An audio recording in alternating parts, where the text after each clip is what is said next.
Hello, everyone. This is the Checking It Twice podcast. My name is Brian. And my name is Michael. Thank you, Michael. Today, we checked twice. A little film that we've probably collectively checked out a lot more than just twice, as is often the case. Some of these films that we review on this podcast. And it is called Home Alone. Home Alone. The epic film directed by Chris Columbus, written by John Hughes, was released November 10th, 1990 in Chicago, and November 16th was the official start of the wide release. It's the 30-year anniversary of Home Alone this year, Michael. 30 years. Good for it. Good for it. That's longer than we've both been alive. If you put both of our ages together, we'd outlast. We'd be older. But each of us individually. Yeah, I was about to call you out on that embarrassing blunder. But you didn't get the chance. Speaking of embarrassing, this Home Alone, it was, honestly, deservedly, the highest-grossing live-action comedy ever until 2011. What unseated it, Michael? I don't know if this was 2011. Is it Jack and Jill? Oh, it's not. It's The Hangover Part 2. I should have guessed that, honestly. I should have guessed that. Another fun fact is this is a very specific category on the old Box Office Mojo. I was trying to look for it today. Couldn't find it, but I still remember it from back in the, not to be a boomer Office Mojo, but this was the highest gross, or I guess it still is, as far as I'm aware. This is the highest grossing non-Christmas but Christmas time movie ever. As in, it's not a Christmas movie, but it takes place during Christmas. What? What do you mean it's not a Christmas movie? Like, it's not, the movie itself is not about Christmas. Who's running this? Who's running this list? Wait. What are they defining as a movie that's about Christmas? I don't know. It has to be like about Santa or Jesus? I mean, I guess so. I would guess so. This movie isn't like necessarily like, oh, waking up on Christmas morning. Let's go. It just happens to be a Christmas. I don't know. Who watches Home Alone at any time other than Christmas? I'm telling you, Disney Plus is banking on you not wanting to watch Home Alone at any other time of year because they take it off and then put it back on so it's new again right around Christmas. Yeah, that's so weird. That's such a weird thing that they do, where they have a complete control over their own website and they can literally just put it at the top when they say, hey, it's Christmas time. Yeah. It's Home Alone time. It doesn't need the boost. We're going to watch it. Who's like, I don't want to watch Home Alone. Wait, new to Disney Plus? Okay. If it was there last year, I would have skipped out. But this year, it's 2020. Let's go. There's that sneak peek that they put out, and everyone was like, this has been out for 30 years. Like, as if we don't have it memorized. I mean, I honestly don't have it, like, super duper memorized. Really? How many times do you think you've seen this movie? I would say at least 30 times. Oh, well, okay. That's fair. Yeah, I don't know if I exactly have it memorized, but the way that I typically watch it is that it's on TV, and so we just start, like, in the middle, wherever it happens to be. Oh. I really want to talk a lot about the structure on this movie, because it's a movie that I think when it initially came out, critics, they weren't glowing about it necessarily. Like, I know, Entertainment Weekly gave it a bad review. Siskel and Ebert, gave it, thumbs down. And then they re-reviewed it after the popularity and, apologized. They caved. And we're like, we were wrong. You said. They caved. They caved. Yes, they caved to popular demand. Disney paid them. Disney didn't own Fox yet, but they paid them. It was an early paycheck. They knew. They were like, if we own Fox and then we pay them, we'll have to pay them a lot more. So if we pay them first, yeah, we can save a few dollars. But let's get into, and I want to go through breaking down kind of the structure and everything about this, because we're all very familiar with this movie. But I think really the way to come at it from is why it works as well as it does, because this is a movie that on paper, probably it should be a fine kids film about a kid doing funny little things while they're home alone, but everybody loves this movie. And I think I got a lot more of an understanding as to why with this review, watching it a little bit more critically as we say on this podcast. So Yeah, I was going to say, because that happens literally every single time. yes, because that's what we're doing. We're criticizing in the sense that we're, saying why it's really good most of the time. Yeah. Anyway, so we fade up on this movie. And I think, look, for me, we get right into it in that it's like you have the stuff with the family all getting ready for the vacation, but Harry's already like in the house dressed as a cop, like right when we fade up. This is the first time I knew that. Because, like, I don't think I've ever seen the super, super duper beginning unless I was, like, a little kid before I was, like, oh, wow. capable of, like, putting it together. I was, like, watching it. I was like, oh, my God. Wow. Yeah. We don't even see the bell ring or anything. I think, like, even because I was watching with my parents and they, like, expected it to happen and they were like, oh, no, we're thinking of the pizza guy who's going to come, like, right after. No, Harry's already in there. And what's so cool is that obviously we know who that is because we've seen the movie a million times. But if you hadn't, like, if you didn't know any better, you just think that was a police officer that was just in there. Yeah, and I love that the closest they come to, like, it, because it's not like in that scene they make it clear, like, oh, well, this is his intent. The closest they come is the pizza guy saying, oh, you just around for the holidays? And he goes, I guess you could say that.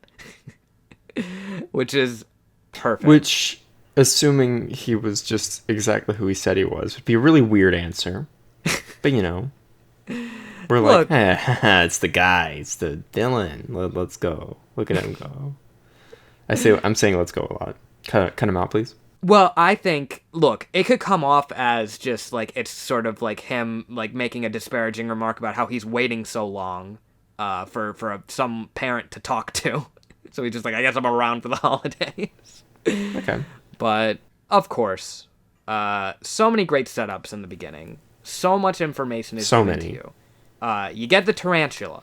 You get an offhand remark about, oh, we got automatic timers on the lights, which is a huge thing about how the wet bandits, the burglars, they see those and they know that people aren't actually home. The movie he's not allowed to watch, that's mentioned. We'll later see Angels with Filthy Souls. And they even set up, and I feel like most people don't even, like, comment on this, that Kevin's crafty, because they mentioned, like, he was, like, making ornaments with the glue gun, and obviously we see a lot more of his craftsmanship. I didn't catch it.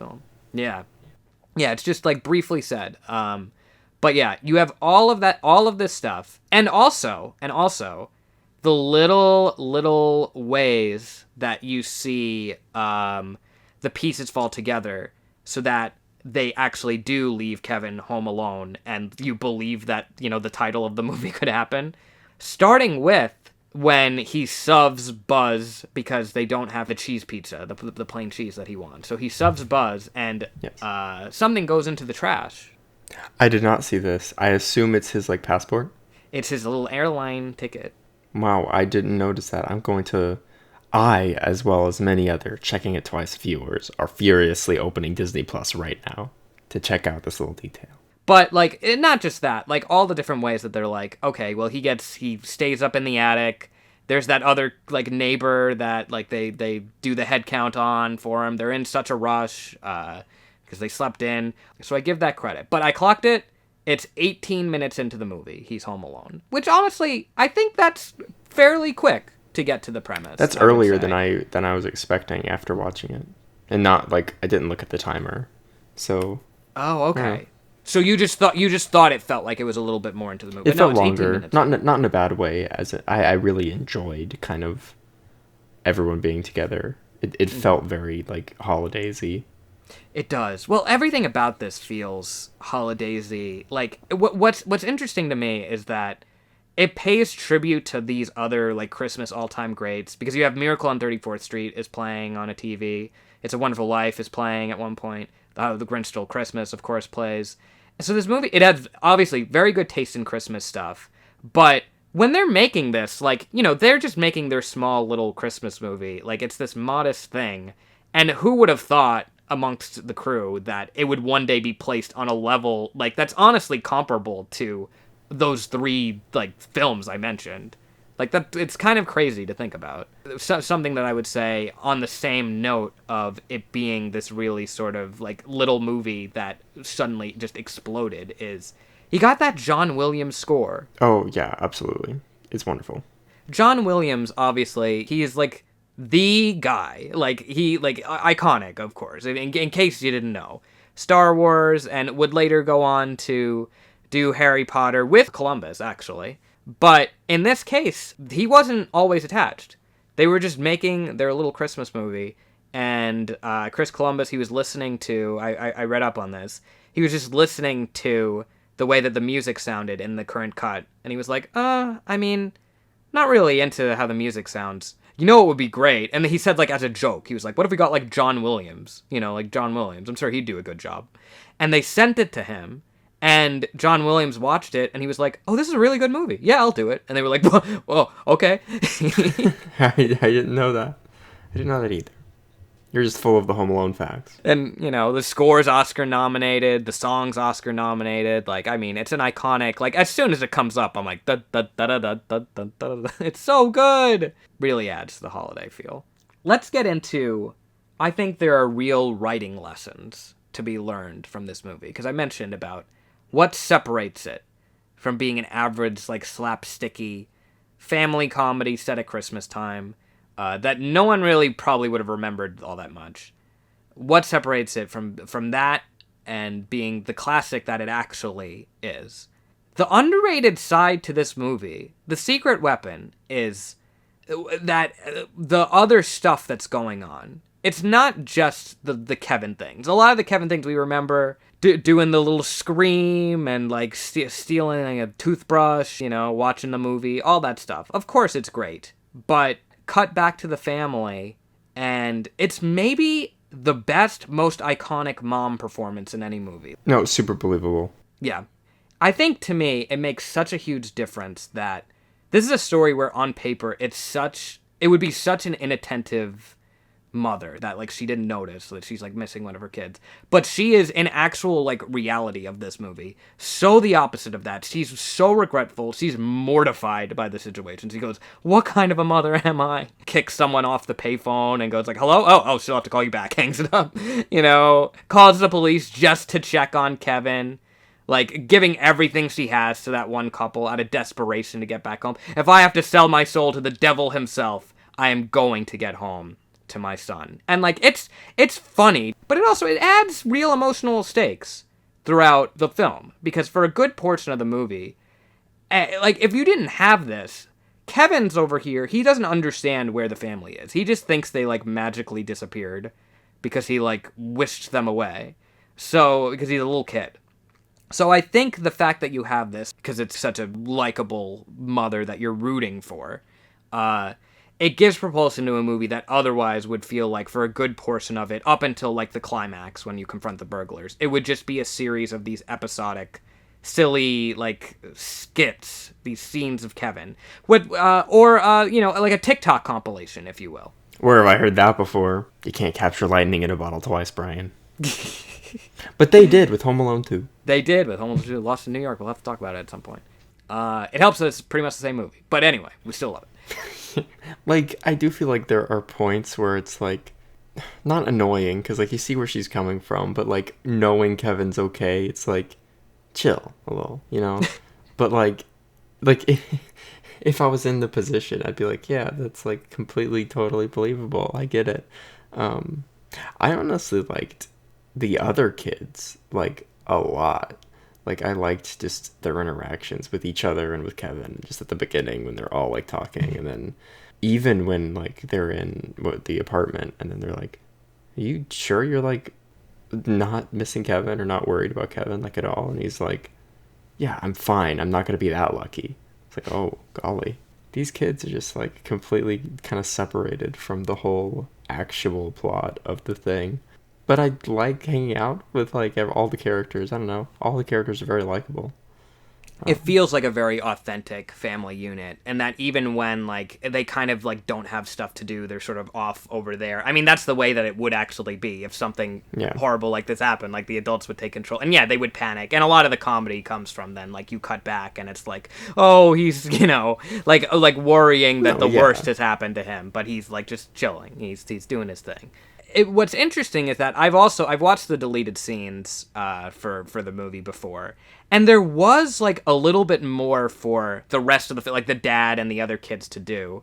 And what they originally had was they had this other narrative thread about the idea of vacationing and going like away from home for the holidays, and that was kind of like an inherently bad thing to do, and like them kind of realizing like let's not do that in the future, which is they decided to cut.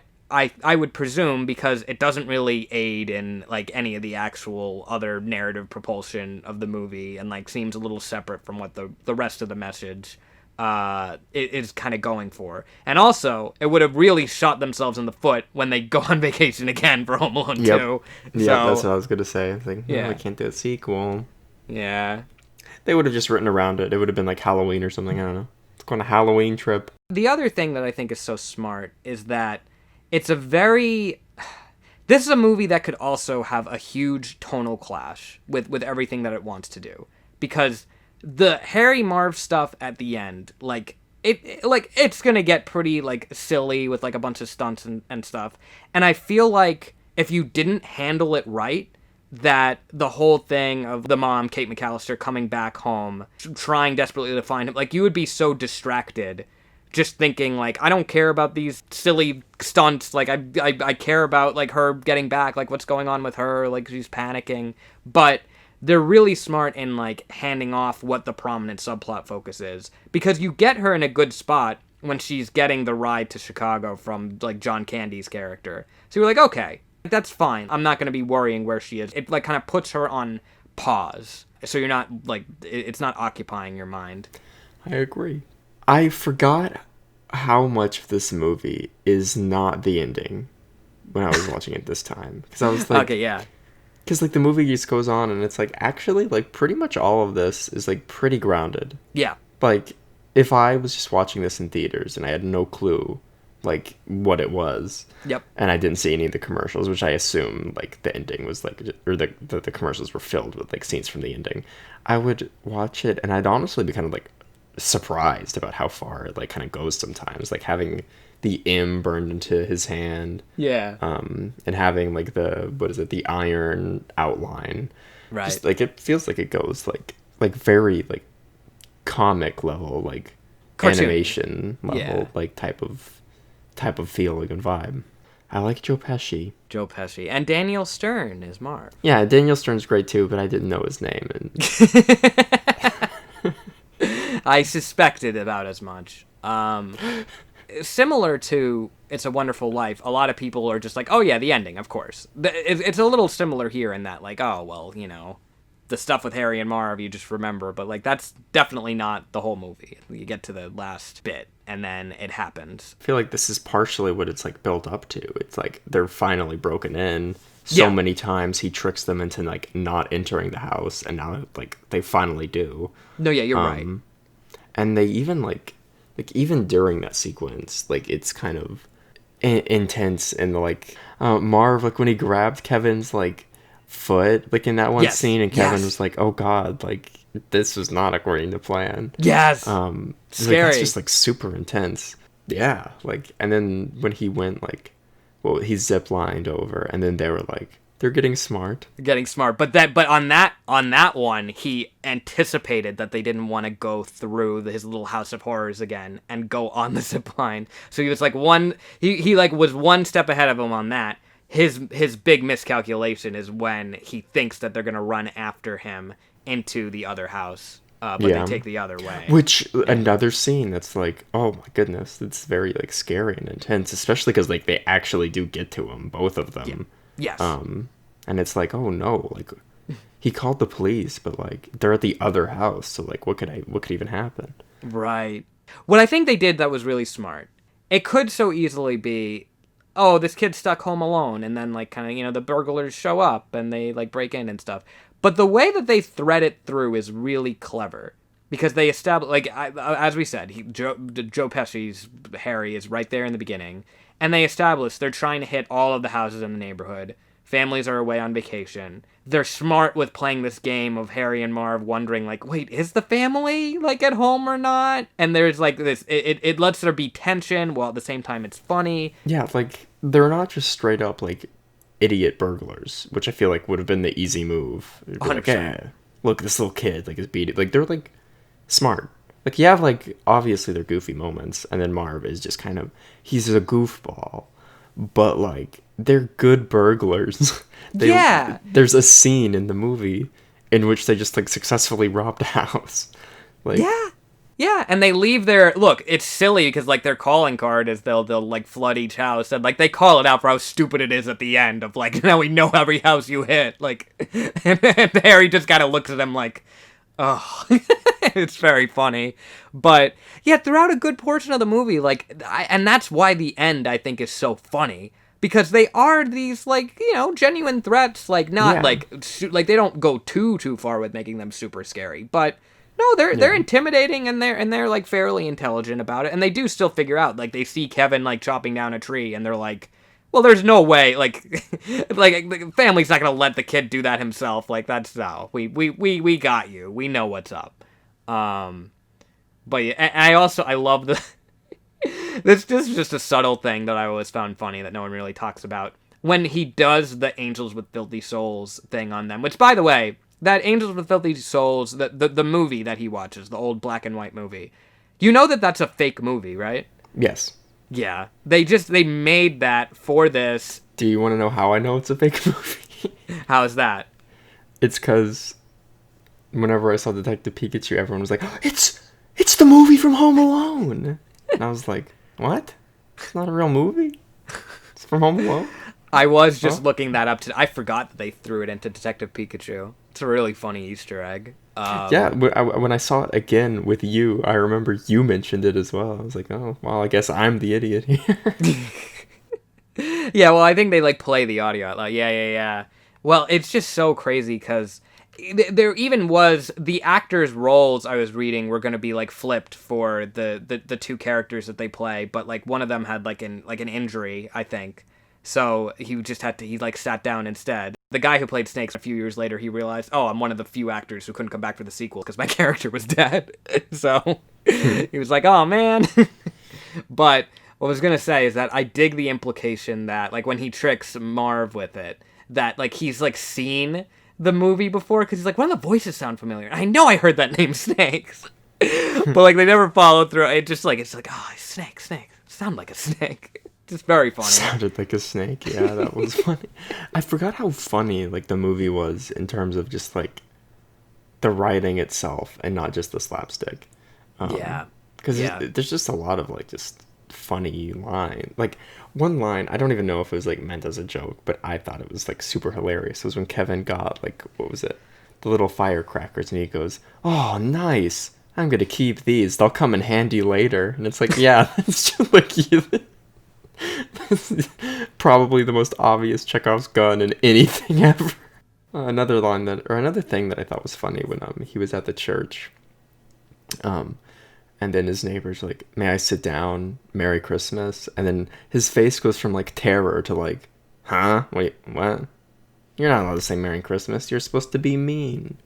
I just thought, like, his facial expression was fantastic. Well, we have to give credit to Macaulay Culkin for, it's the child amazing. acting in this is phenomenal. Like, Yeah. like, iconic, obviously, but just so many, like, the screams and, like, the whole arc there is just so splendid because he has kind of an impossible task in this as an actor to sell, because you need to both feel that, oh, he's this really competent kid, but also at the same time he has to still be a kid. Like, he's not like a little Superman. Yeah. He still is, like, and he sells this whole thing of, like, yeah, like, he'll get very afraid. The movie, like, here, like, I realized on this viewing that this is a movie about being afraid on a number of levels, because, like, he's just afraid from being alone, and he hides under the bed, and then he realizes, oh, I'm not afraid anymore, in the iconic scene of then he walks out, and you establish Old Man Marley from the beginning as, like, this kind of fear, but it's like a hollow fear, in that it's just like a phantom legend. But it like then kind of becomes a more interesting commentary on fear in that it's a very like grounded thing of like it's this adult issue of yeah, being alone as a child is a very primal fear, and like it's a sudden acceleration to that in this movie. Obviously, it's like all of a sudden, oh, he has the house to himself, as if he's the man of the house, as he calls himself. But for like Old Man Marley, it's then just I'm afraid of that. If I try to talk to my son, he won't like he won't talk to me again because we like ended on bad terms last time, and like that's just a really like a very mature thing to talk about. And like the advice Kevin gives back is like you could tell it's coming from a kid because he relates it to like, oh, I go down to the basement with the furnace and it's not so bad. But it's really, really good advice for anyone watching. And I totally understand why George cried from Seinfeld when watching the film. Yeah. It just rules. I mean, look, it's about when you're alone and then you have to then be an adult and like look, as soon as this movie fades up, it's pandemonium from the get-go. You have to imagine being the adults. They're making these huge Christmas plans, they're getting food, they're checking on like, oh, we have security for the house, like they say it to who they think is a cop. And then like all of that falls onto Kevin. So he just magically, this movie is you magically become an adult and you have to deal with the pressures of it tenfold because like it's so exaggerated in this to that there's like this cartoonish robbery that's happening. And even when the pressures are being exaggerated, you still have like Kevin like rise to the occasion and face them fearlessly. And you're like, oh, no, yeah, you can't. Like this shows you to not be afraid. Like like defend the house and also make the call to your distant family member. Do it. What have you got to lose? You know, it's really nice. Yeah. That scene is one of those where it's like, oh yeah, I just appreciate it like more and more the more times I watch the movie. When I was a kid, I was like, get to the burglars already. Yeah. Yeah. I want to see them fall. I want to see them fall down. Yeah. I want to see that part when like he's like trying to like he uses the cane and then like he falls and the cane like perfectly like twists and like falls on top of him. God, that feels like it's animated. It falls so perfectly. Did you notice that? Yeah, yeah. Like they say how then they get these magical specific takes. Like even this one isn't even during like the burglary attempt. There's the part when he goes to see the Santa and he does the great thing of like, look, like, you know, I'm old enough to know how it works, but I also know you work for him. And like he has the little exchange where the guy, honestly, like I come to realize this more and more each year. The guy is actually pretty nice because like no one's around. He could just say beat a kid and leave, you know. No, yeah, absolutely. Like I was about to comment on that too. Another thing that I thought was funny was when like he quickly like throws away the cigarette, which is like a thing he didn't have to do. Yeah, could just been like, go away. He's like he's still trying to preserve the magic in the very little capacity that he did. I absolutely he still gave him the Tic Tacs. He did. He was like, everyone who sees Santa has to get something. Yeah, no, I thought that exact same thing. But the reason I bring it up as like a visual thing that they just kind of got a magic take on. I remember hearing this. It might have been in the commentary or something. It's when Kevin walks away and then the Santa guy, he like starts up the car and then tries to leave. And then it like screeches to a halt and he just like, it's like, oh, he can't move. That wasn't supposed to happen. That just happened in that take and they kept it in the movie. Because they were like, oh, it's perfect. There's just so many little, like, happy, perfect accidents that happened on this that just kind of come together. But also a lot of intentionality, I think, in how it's paced out. So, yeah, like, look, he plans it out. We have that awesome montage. No, yeah, like, when that music drops, it's, like, the most hype Christmas moment ever. He's defending, it's his house, he has to defend it, and you're like, oh, yes. This little movie, it's just family. It's been fairly grounded as we talked about, but now you're like, oh, it is a huge, the stakes are so high. And he's so smart with how he prepares. But here's the thing. Look, Kevin's a really smart kid, but he knew, he heard Harry say they were coming at 9:00. So why was he having that macaroni and cheese so late? That's on him. I know everyone complains he couldn't eat it. That's on him. No, I think... Like he even like does like the cross. I think that was just like his final meal in terms of how he viewed it. He's like, I'm just going to have this, and then he heard them and he's like, well, yeah, they're here. Should That's how I start eating a little interpreted it. earlier, Michael, or had like something lighter. Well, look. He was busy making the death trap. Brian. Listen. What he did was all very, very impressive. He didn't have time for mac and cheese. Listen, just shoddy craftsmanship all around. Like maybe he should have lost. Maybe he deserved to lose. I don't know. Okay, so we've been talking about how how everyone in the movie's nice. Yeah. When he was like praying and he was like, "Bless the people that sold this on sale," I was like, "Oh, that's like a very nice thing that an 8-year-old is never going to say." Look, he's a thoughtful little kid. No, He yeah, is. absolutely. Like I completely bought into it, but I was like, "Oh, that's so nice." He's upset when he thinks that there's injustice done against him. That's the whole problem. He's like, I want to be able to watch this movie. I want to I want to be able to have my cheese pizza, but he's a good kid when it comes down to it. No, yeah, he is. He's a total good kid. So we get to our most iconic action climax in the history of action climaxes. We love watching it every year. It's kind of awesome that there's this like heartfelt, wonderful Christmas movie you gather around with the family to watch, and they are able to get away with having this just long part where it's just these people being tortured. like isn't that kind of, do you ever step back? I feel like every year I kind of take a step back and I'm like, yeah, like each year I look forward to watching with my family as these two guys like fall down and hurt themselves for Christmas. Listen, there's a lot of nice characters in the movie, and they're not one of them. So it's okay. It's fun. It's like, yeah, look at them. They're not nice. They're not nice. They're not nice. And look, my goodness, that the Marv scream when the tarantula goes on his face, that is the best scream in any movie. It's so fun. It's like a Tom and Jerry like classic like breaking the sound barrier like clipping scream. It's so funny. Oh my gosh. And transitioning back to the idea of a tonal clash. I think what's so smart too is the way that they do Old Man Marley coming back at the end, because his little arc is so cool in that he's set up in the beginning. Buzz like says the legend of him as this threatening, violent guy who'll kill people with a shovel. And then that's like, we see that that's not true when in the church he's like this good, gentle guy, and he's on Kevin's side. He's an ally. And then in the end, he becomes the violent legend when necessary. And it rules. It's so good. Yeah, absolutely. It like how many movies, I feel like so many movies, especially like horror movies, will do that thing where like, oh, this guy comes back and he's like it's the kind of peripheral character and he comes back. But it's never as good as in Home Alone.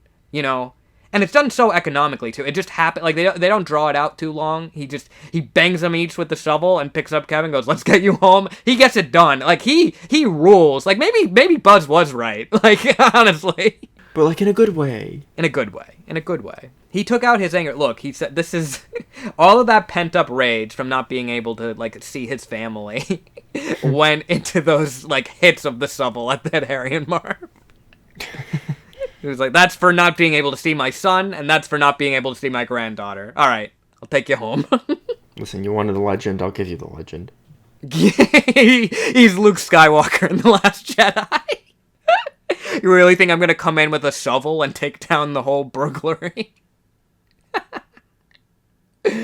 Oh my gosh. But then we get to the ending, and it's so sweet. The mom gets back home, and I always loved that this was a touch, and I remember they talked about how they were really intentional about how they put this together, that he sees her, and it's not like just an instant reconciliation. He's like upset and confused, and then once she says, "Oh, Kevin, I'm so sorry," then he smiles and they hug, and it's really affecting.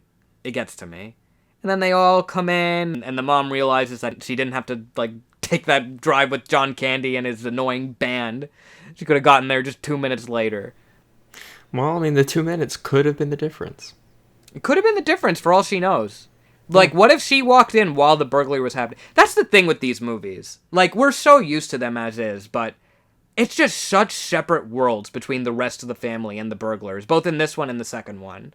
And it's kind of wild. And I feel like that's really highlighted when you have the dad finding the gold tooth at the end that got left behind, which of course they do such a great job of establishing that in the beginning when like he smiles at Kevin in the first scene, which yeah, I mean, look, okay, that actually kind of paints him as probably pretty threatening.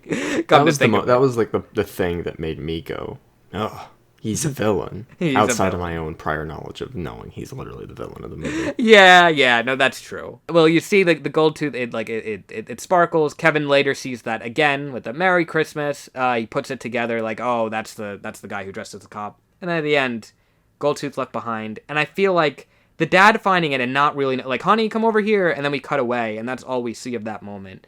It's so cool to me. Because it's the instance of these disparate tones matching. Like, that's as close as these two worlds can come. Honestly, it kind of feels like it's like the kind of thing in a movie. It's almost like when it's that one indication of you think that this was a dream, but then you see something that goes, oh, maybe it wasn't kind of a dream. It feels like that. It's cool. Yeah. When I was watching it, I forgot about it. So I saw him, like, he's like, oh, like, it kind of, like, leads up to him being, like, confused. I thought it was just, like, a piece of an ornament. And I was like, dude, like, it's an ornament underneath the tree. Like, hello? And it's such a hectic house, like, you know. Yeah, and then, like, it zoomed in. And I was like, oh, it's the tooth. Ooh. Ooh. Yeah, I mean, look, then we get to the actual full-on ending. We see that, like, old man Marley has indeed made peace with his family. The wave... Kevin, what did you do to my room? The one other thing that you thought, like, everything that's set up is paid off in this. Like, you thought, like, oh, him destroying Buzz's room wouldn't come back into it. No, we'll put a button on that as well. Like, it's perfect. This movie is great. Like, it totally deserves having the iconic status. It's lovely. It was so engaging, like, in a way that maybe it's just because, like, this is one of the few times I've seen it when it's not on TV, so I didn't have any ad breaks. So I was just like, oh, I'm more engaged. Maybe it's because I'm older. Maybe it's because I had a paper that I should have been writing, so I was like, oh, this movie's the most interesting thing I've ever, like, that's ever been conceived. But yeah, I just had a fun time watching it. And anytime, like, somebody spoke, I was like, yeah, I just kind of want to listen to them talk. Like, when, I can't remember his name, but when he was, like, offering his mom the ride, like, to Chicago, like, it was just a fun, like, conversation. I was like, yeah, I'll listen to this guy, like, Babylon. Can't tell if that's writing or if that's just his own, like, improv. But when he was talking about his kid, that was like, yeah, I left the kid at the funeral, traumatized, wouldn't speak to me for, like, 8 weeks. But, you know, they're fine afterwards. That is... You're referring to Gus Polinski, the polka king of the Midwest. You know, polka. Love that guy. Because they had, at least he worked with John Hughes before in another movie when he's trying to make a trek to get to like Chicago and stuff in planes, trains, and automobiles and help someone else out. So it's kind of a funny then tie in there. But, like, they gave him free reign on, like, improvisation. It's a good dynamic between them because he's, like, self-deprecating about himself, too. It's like, oh, really? You would, like, you don't mind sitting with, like, the polka bombs or whatever? And she's like, no, it'd be great. Like, even as a kid, I remember thinking, like, oh, this is really nice. Because she's so happy. It's like a miracle fell into her lap from her perspective. And you're just like, oh, good. Finally, something good happens for her. Like, thank goodness. Yeah. This movie, look, it endures for a reason. 30 years later, it's a wonderful Christmas classic. I don't know what Box Office Mojo is on about it. This is a movie you watch at Christmas. Like, listen, you could watch Die Hard any time of the year. I'm just gonna say it. This is a Christmas movie. It's not just it happens to be set during Christmas time. No spoilers, but there's not going to be a Die Hard episode of the Checking It Twice podcast. No, absolutely not. Absolutely not. You could check a million times and you won't find a Die Hard episode of the podcast. Bruce Willis himself said it's not a Christmas movie. You Die Hard lover are going to disagree with John McClane himself? Don't think so. I just want it on the record that I'm not the Die Hard lover. Okay. Thank you for making that clear to everybody at home. Well, you said that, like, it sounded like you said you, and I just want everyone to know that it's kind of like the general you and not you. I meant the royal you. Just wanted that to be clear. I don't want anyone thinking I like it Die Hard. Even though I haven't seen it. Everyone will be really happy to hear that. Okay, well, that is, yeah, just sort of in general, like how we felt about Home Alone. Yeah, I love this. It's a good movie. I always, yeah, hot take, it's a good movie, but I hope that we kind of like shed some light on what really makes it endure. It's really good and well put together, well written, well acted, well directed, all around. I recommend watching it again. I'm not even going to say watching it, because of course you've seen it. Like, how could you have not seen it? If you haven't, though, oh my goodness. If you haven't seen it, like, literally, what are you doing watching a Home Alone episode? There's no way. No, Michael, there's no way anyone's... not only, like, that they've listened this far in, and they haven't seen Home Alone. Like, I refuse to believe it. But if you are that person, rectify it immediately. Load up Disney Plus, assuming that you're listening to this in December, because of course you are. Or around the holiday season, and watch Home Alone, or buy the Blu-ray. That's how I used to watch it before this. Or watch it on like half of TV stations.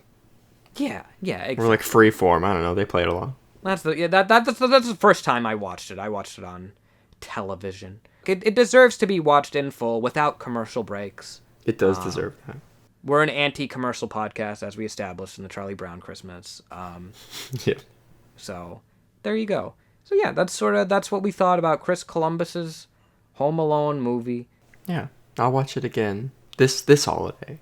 I'm not even gonna wait another year. It doesn't feel like Christmas until I see Marv's foot sink into that nail on the stairs. That is the one scene in the movie that I have to look away from. My dad just goes, oh, like he can't look at it. I have to, after all these years. Yeah. Listen, I could watch the tarantula all day. I could see Joe Pesci's face getting burned off. But the second the nail's on screen, his face getting burned off. Imagine his face was just burned off in this. Well, if Marv was the one that walked through the door, it would have happened. I did think this while watching the movie. If they swapped places, they both would have died. That's yeah. No, Marv takes it way worse in the second one. Like, but we'll get to that one day, perhaps. Can't believe they showed a skeleton. Thank you for listening, and be sure to check back next time, because next time we're gonna be talking about... Michael, go ahead and reveal what we're talking about next time. We're gonna be talking about... Wait a second, it's not Christmas Day. You can't open that present yet. You're gonna have to figure it out. You have to open the gift. It's a nice little gift underneath the tree of YouTube. Are you saying that it's like, because you don't know what the next episode is, it's kind of like a present that you find under the tree? Yeah, that is a good way of putting it, yeah. It's like a TikTok compilation. Did you just think of that now, Michael? That's really good. I like that. Yeah, I did think of it after you suggested that idea. Oh, good job, Michael. I really like that. But yeah, thank you for listening, and, make sure you have a good security system. And keep track of your kids. Do you know where your children are? Yeah, keep track of your kids. If there's a stranger that asks you if you're leaving the house, don't tell them your schedule.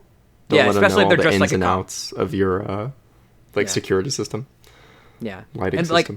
the only strangers you should talk to are old men that walk up to you at the church. Even if you've heard bad things about them, if they say Merry Christmas, then let them sit next to you, because they're a good guy.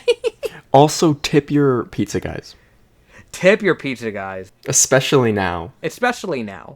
Like, my goodness, they have a hard enough go at it currently. You're really gonna scare them with that horrifying movie that plays like so clearly in from a 1990s era, like a television speaker, that it fools this poor little teenage boy into thinking that he's being shot upon. Treat them better.